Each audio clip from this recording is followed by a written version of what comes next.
This video will be an introduction to post-phenomenology. This is not an introduction for people who wish to become post-phenomenologists.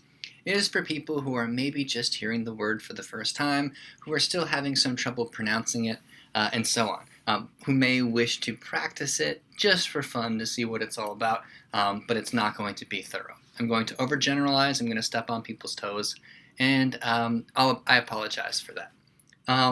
In order to understand post-phenomenology, it's important to look at phenomenology, which is the study of human experience. It's the idea that we can understand the structure, the structure of our experience, and that our experiences have basic structures to them, and that by analyzing those structures, we can better understand people, human consciousness, perception, things like that. Phenomenology follows modern science, or the modern scientific ideal, which was the belief that, or still is the belief, that we can understand reality by looking at its material properties. And so it's the positivist notion that there's one universe, and eventually we'll know everything that there is to know about it by looking at objects and testing them independently of one another. So like we have my enormous water container, and my phone, and both of them have physical properties that I can compare one to the other. But then so that's modern science. But my experience of water, especially if it's empty, it's a disappointing experience, or my phone, if it's not working, frustrating experience. Those are new windows into what these objects are. It's what they mean to me.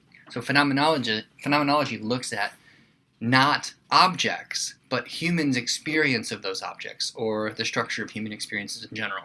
So what's post-phenomenology? Well, post-phenomenology accepts that human experience is structured and it's meaningful and significant, but that humans aren't the end. So it's moving even beyond that. And so what post-phenomenology has looked at specifically is how humans have created technologies. Everything is simple to the clothes that we wear, the cars that we drive, and the media devices that we use. Looks at that technology and how it changes us.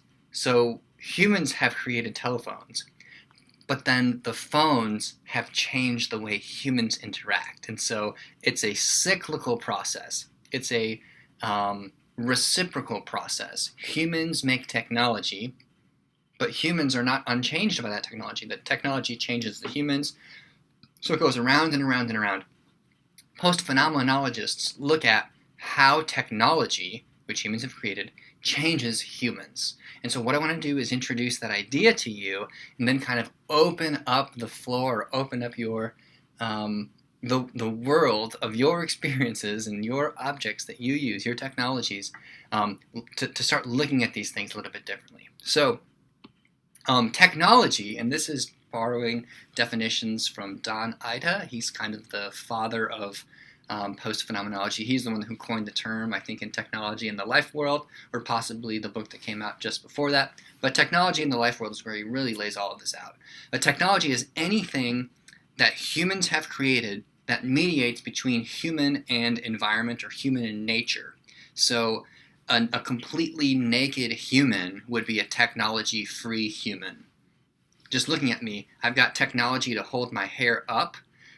Is it possible to not have a hair tie and just hold my hair up with my hand? Yes, I can do so without technology. The hair tie allows me to do something that I can do with my hand without needing a hand, so I can free my hands up. So that bit of technology changes how long I can wear my hair. And how comfortable I am doing so. I live in South Georgia. It's very hot in the summertime. When the hair is on my neck and shoulders, it's very insulating and uncomfortable, so I would cut my hair short. But because I have hair tie technology, I can wear my hair longer comfortably.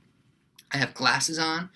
Glasses, they accentuate what's already there. So this is me seeing without glasses, and I'm having trouble focusing on the camera because my eyes are a little bit cross-eyed. This because of an astigmatism. This corrects that. So it's doing something that my eyes could possibly be doing on their own, but it accentuates the vision that's already there and allows me to see things in a unified visual field rather than it being blurry. I have clothes that allow me to go outside in the wintertime when it's 35 degrees. Again, South Georgia. Cold for us, but not for many of you. there's this technology here, this wardrobe, this medieval Renaissance garb, which shows off my college degrees and the school that I went to. It's a way of saying something without having to open my mouth, a piece of technology. We can think of walking through a forest that has been unpassed by humans. So like deer may have run through it. There may be like armadillo holes, or like there's evidence that wildlife is there, but not human life. I can follow the trails that the deer make through the woods, or I can go through and like with a machete cut briars away from the path so I don't get stuck on them. And deer like can jump over these, but humans can't. So like we can cut our way through. That way we can pass without getting stuck, entangled. And so we use the machetes to make it easier for us to get through the woods. And then how does that change us? Well, now we start thinking that we can pass through terrain that otherwise we wouldn't be able to pass through. So now uninhabitable lands or untraversable lands become traversable lands. We start looking at things differently. Because we have clothes and wool blends that trap heat, we can live in climates that otherwise we wouldn't be able to. So now more of the world is inhabitable. We can make otherwise unhospitable climates hospitable, and so now we start setting up civilizations in countries that would have been impossible to do so, or regions of the world that would have been impossible to do so. So our technology allows us to do things we otherwise couldn't have. And then we start looking at the world differently. Think about your own, the city that you live in and the way that it's organized, the way that the roads go to and from different establishments, and how easy it is to pass from one side of the city to another. And think about how the roads shape how close things are to you. So it's possible to be closer in proximity to a store, but it actually would take longer to get there because of the way that the roads are set up. So we actually think about it in terms of, or we think about a trip in terms of how long it takes to get from point A to point B, not the physical distance. I'm recording a video, not the physical distance in between these two places. And so if you live in the mountains, you might have to go a very long way to get from point A to point B, when in fact they're only about 5 miles apart. If you are along a highway and the highway is connecting them, it might take you 3 minutes. In the mountains, it might take you 4 hours. And so we start thinking about space the way that technology has shaped it. We do the same thing with organizing time, the way that the calendar organizes our schedule. In short, our world is shaped, our perception of the world is shaped by the technologies that we've come to rely on. I've been in this office for 4 hours today, and of course once I start recording a video, somebody knocks on my door. We see how technology shapes our experience, shapes our world. So what might you do? Well, begin by thinking about what you normally do in a day. And something that you've come to rely on or you always use, think about how you've come to rely on that.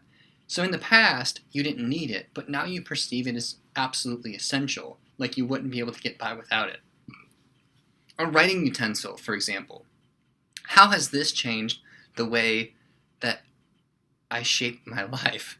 Well, when I sit down at my desk, I like to make notes about what I'm supposed to do in my office. And so I've got a list here of things to do. Maybe you can see that. Those are things that I have to do.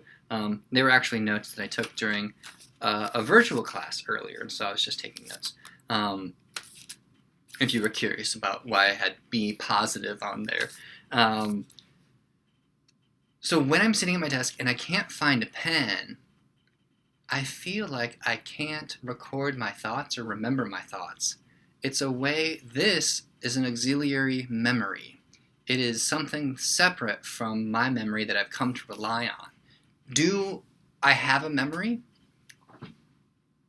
Why am I getting all sort of like visual feedback here?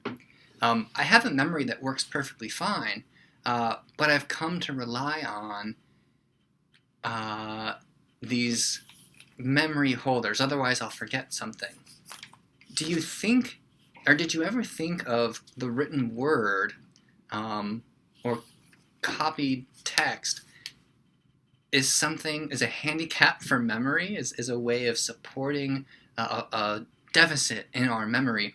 When the alphabet was created and written words were first being distributed, I don't remember. I've read about how I think it was Socrates was complaining about how memories were going to be lost. So at the time, stories were told from memory, but once you can write the stories down, you don't need to remember them anymore. So we lost a memory at that point. So like the pen, we don't think of the pen as a memory device, but it is. Like we can take notes and we can record something, so we don't need to remember it anymore. And if I were to be in my office and not have access to a pen and paper, these are two technologies, I would be worried that I'd forget something I'm supposed to do. I've come to distrust my own memory because of pens. Pens allow me to not hold short-term memory items in my short-term memory. I can let them go.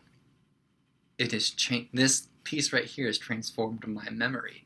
Now, it's possible that I can get rid of pens in my life and get rid of taking notes, and then I would have to develop a short-term memory mechanism. But that's just one thing. Like, what about headphones or coffee cups or water bottles or sunglasses?